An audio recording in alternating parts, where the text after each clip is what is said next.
realmente el caso de mi padre es un caso emblemático del abuso del derecho y la deshumanización de la justicia.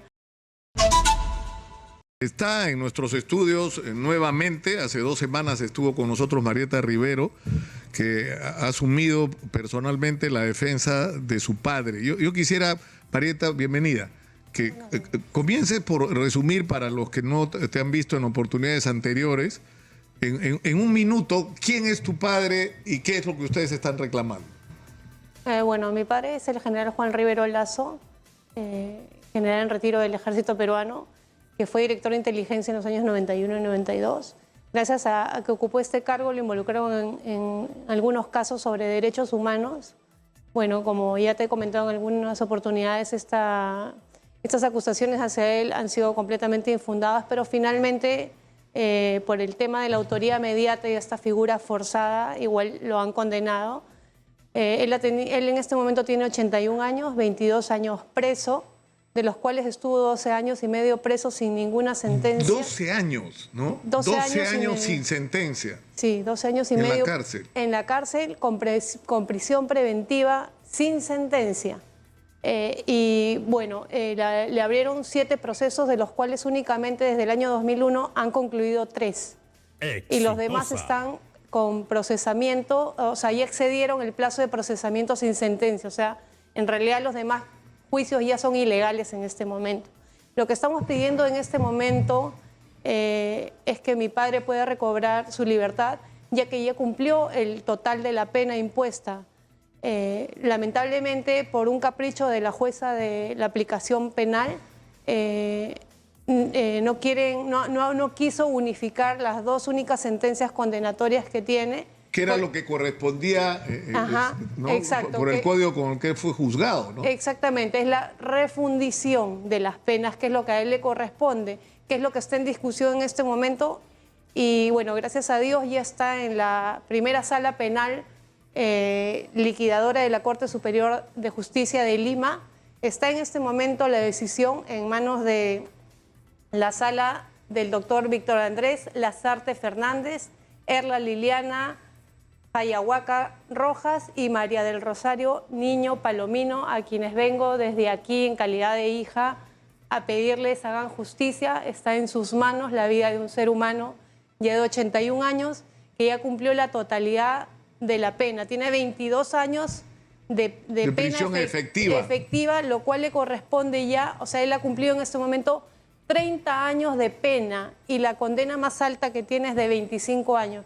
Por lo tanto, tiene un exceso de carcelería. Exceso de carcelería, claro. A él le corresponde. Para entender, según el procedimiento con el que tu padre fue juzgado, Marieta, la pena mayor incorporaba las otras penas, o sea, se consideraban parte, ¿no es cierto? Es correcto. Luego esto ha cambiado y ahora se suman las penas, pero ese no es el caso de tu padre y por lo tanto lo que correspondería es que se aplique la ley que estaba vigente cuando fue sentenciado. Justamente, tanto nuestra Constitución en su artículo 139, inciso 11, como la Convención Americana de Derechos Humanos, hablan de este principio que se debe aplicar la norma más favorable al reo. Se debe aplicar, aquí sí corresponde la retroactividad de la ley penal más favorable al reo.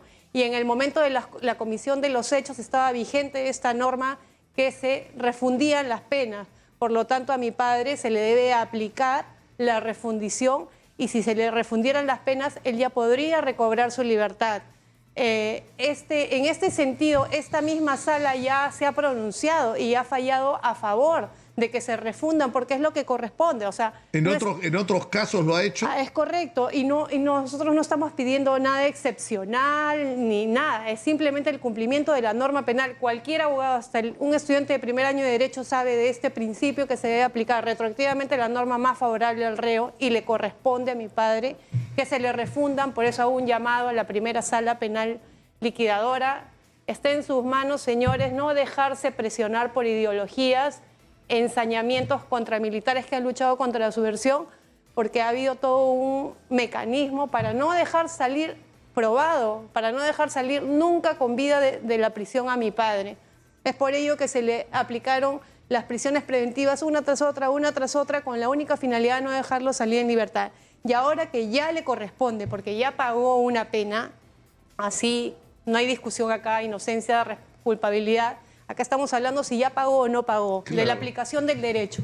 Claro, porque incluso sobre la sentencia hay una controversia, porque no es que se haya encontrado evidencias de que tu padre haya participado, por ejemplo, en Barrios Altos. Lo que dicen es que no podía haber ocurrido Barrios Altos sin que él supiera, porque como era jefe de inteligencia, entonces él tenía que saber. Entonces, sin embargo, lo más curioso es que el testigo principal de la Fiscalía, en el caso donde juzgan a Fujimori, el principal testigo, miembro del ejército, que fueron los que denunciaron al Grupo Colina, en juicio dijo de que mi padre no tenía ninguna responsabilidad, y no solamente dijo eso en juicio de Fujimori, que está grabado, sino dijo que si mi padre hubiera sabido, lo hubiera impedido, porque sabían perfectamente que mi padre, la moral tan alta que él tiene, y que es una persona de principios y sobre todo respetuosa de los derechos humanos, y fue el principal promotor de la lucha contra la subversión, respetando los derechos humanos de todos los ciudadanos. Entonces, para crear una línea de mando y poder responsabilizar a la única manera de llegar para llegar a Fujimori en lo de la autoría inmediata tenía que pasar por, digamos, formalizar la relación, ¿no? Dentro de la línea de mando, por así decirlo, del aparato del Estado, y por eso tu padre tenía que estar, si no faltaba una pieza. Nicolás, y la vida y la historia, y hoy que han pasado tantos años, se ha ido develando muchas más verdades, y sobre todo, gracias a Dios, hemos podido demostrar la inocencia de mi padre.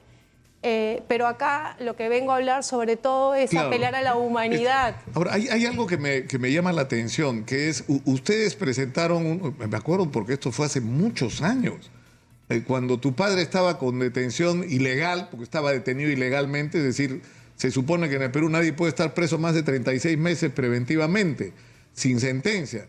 Y tu padre llevaba en ese momento no sé cuántos, 6, 7 años, ¿no?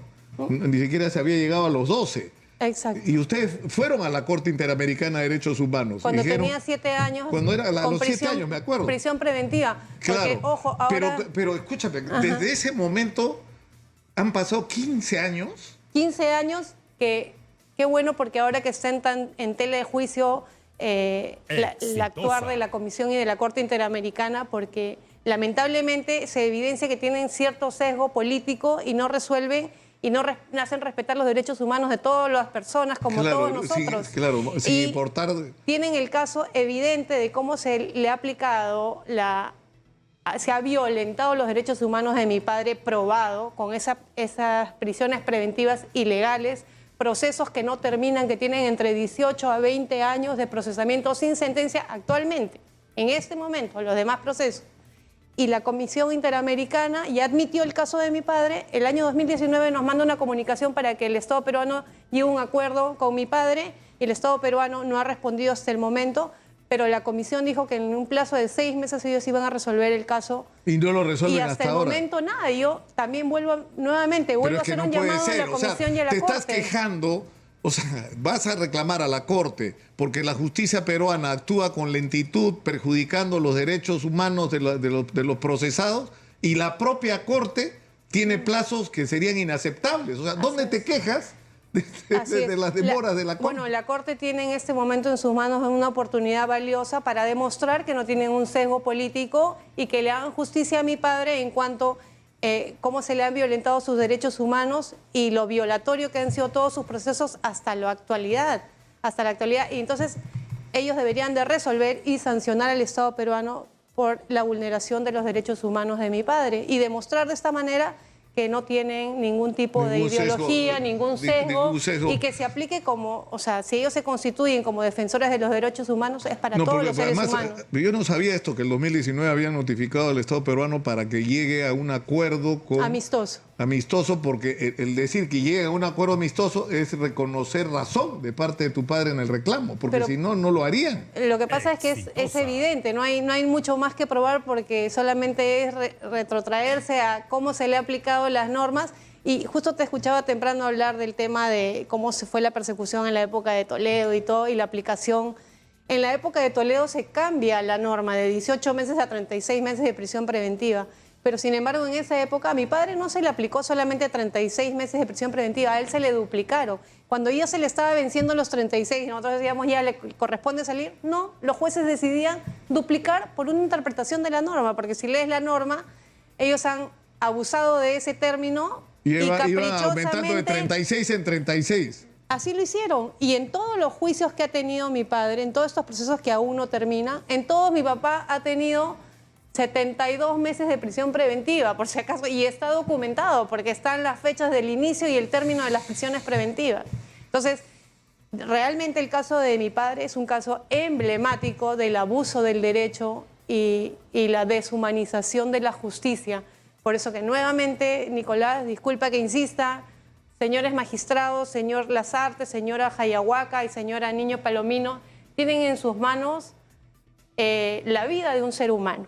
Más allá de la decisión, es la vida de un ser humano. Mi padre tiene 81 años, una salud ya resquebrajada, ya no tiene tiempo de esperar demostrar su inocencia, solamente le corresponde ya la libertad, porque ya cumplió la totalidad de la pena y la reparación civil además.